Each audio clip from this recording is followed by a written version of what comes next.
One of the really valuable qualities of art is its power to move you, emotionally or in some way that expands your horizons and knowledge. It's been true for me when it comes to dinosaur art. A few years ago, I stumbled on a website called Dino Toy Blog, which reviews dinosaur and other prehistoric models. The first page happened to be a review of a model of a bizarre creature called Epidexiterix. Now up to this point, I'd never heard of it. Two good things happened. First, it made me aware of Scansoriopterygidae. Second, and more importantly, it's how I learnt about the Dinosaur Dungeon and its sculptor Jay Carriere. His model of this bizarre creature got me to read about this fascinating clade. It also got me curious enough to contact Jay and have my very first custom painted dragon, this Chinese dragon here. Now since then, I've had the fortune of having Jay paint a few models for me, including one I've reviewed, this PNSO Ankylosaurus, which he brought back to life from the tender mercies of late-run productions, but with some extra tweaks I requested. Now recently, I received another very special piece from him. I've been dying to review it, but it's been crazy busy, as I'm sure you know, and I wanted to really take my time to enjoy it first. Well, here it is at last. Now this is Micromania's Carnotaurus bust, sculpted by Shane Foulkes and released in 2019. Now interestingly, 2019 was the very year the Epidexiterix article was written, and when I learnt of Jay and his work, and I like patterns in life, so there's a nice echo to that. Anyway, this bust you'll be happy to know is still for sale at Dan's Dinosaurs, and I'll link to that below.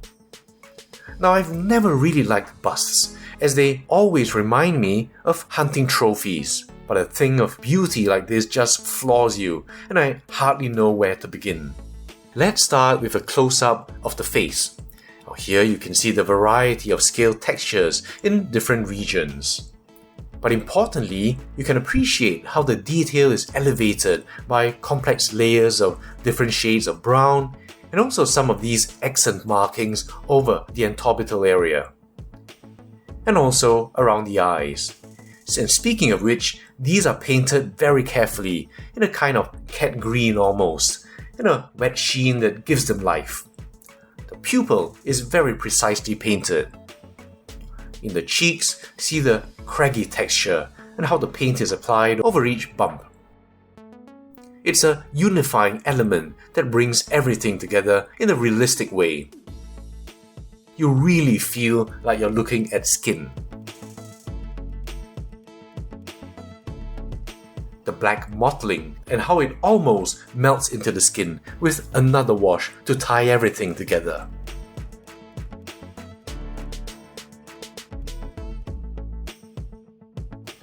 Here in the teeth, you have the stains that come from both wear and traces of its last meal. And obviously, the teeth are completely exposed without lips. The way the teeth kind of wrap around the mandible is rather pleasing.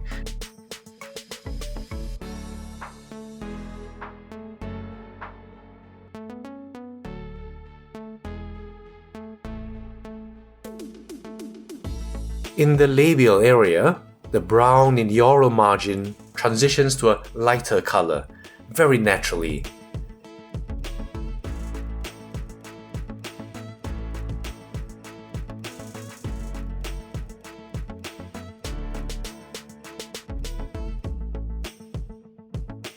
And down the mandible, and into the throat.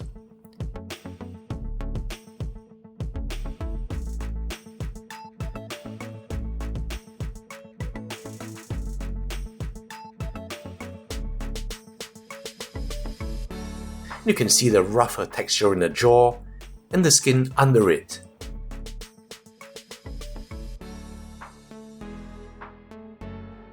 And there's a midline of little bumps, making this dewlap a little spiny.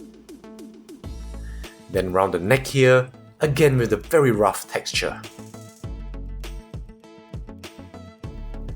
And from this aspect of the mandible, you can see how craggy the skin is.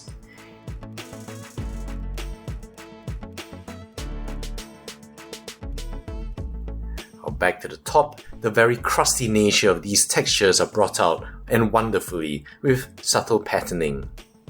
And here you get a great view of those horns, and the keratinous texture complemented perfectly by the application of natural colors that enhance but not distract.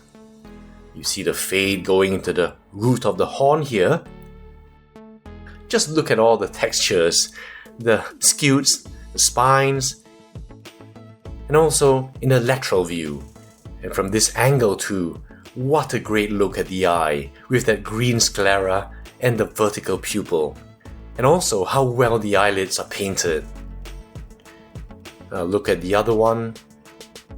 Just really loving the eye and the horns.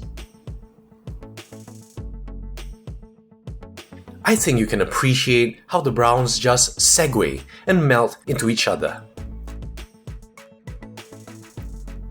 The scutes, basement and feature scales are painted so naturally it becomes less a caricature, as is often seen in Carnotaurus depictions, but a real animal. You see once again the color transitions in the skin, as well as how natural these patterns look. And all these color differences, as well as their borders, are rendered so masterfully they really seem to be the work of skin pigmentation and not paint. The sculpting itself isn't as fine as you may be used to from the likes of PNSO or Haolonggu, but this was a different time, and at this larger scale, it's really not irksome. And again, I really love how the black seems to be infused into the skin. But you also see some very naturally appearing skin folds, suggesting areas of relative looseness. This is just the kind of pleasing detail I'd expect to see in a Carnotaurus, and a masterful paint job to bring it all out.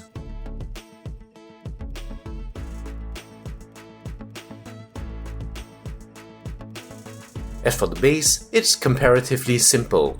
You can see for yourself how even in this rock, however, you have such a variety of color tones and shades.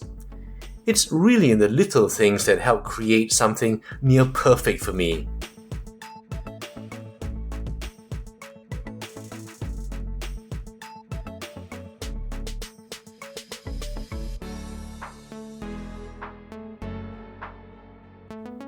There's nothing underneath. So that's it really. In this piece, you can see that paint application is all important to complement a good sculpt. It's all the more important because a larger scale model opens itself to a lot more scrutiny. And a masterful paint application can really bring it to life. The layers of paint built up over many applications gives it the complexity of a living, breathing animal with translucent tissue, and you can imagine the beating of its heart and the pulsing of its blood to power this living animal. As I said, good art changes you. In this case, I now see a bust not so much as a hunting trophy, but as a three-dimensional portrait of an animal, and in this case, my favorite dinosaur, Carnotaurus. I'm really grateful to have this. Now, it's always a delight to receive one of Jay's works, and I encourage you to check out his offerings. I'll leave links to the Dinosaur Dungeon below so you can contact Jay for more information, and I'll see you in the next video.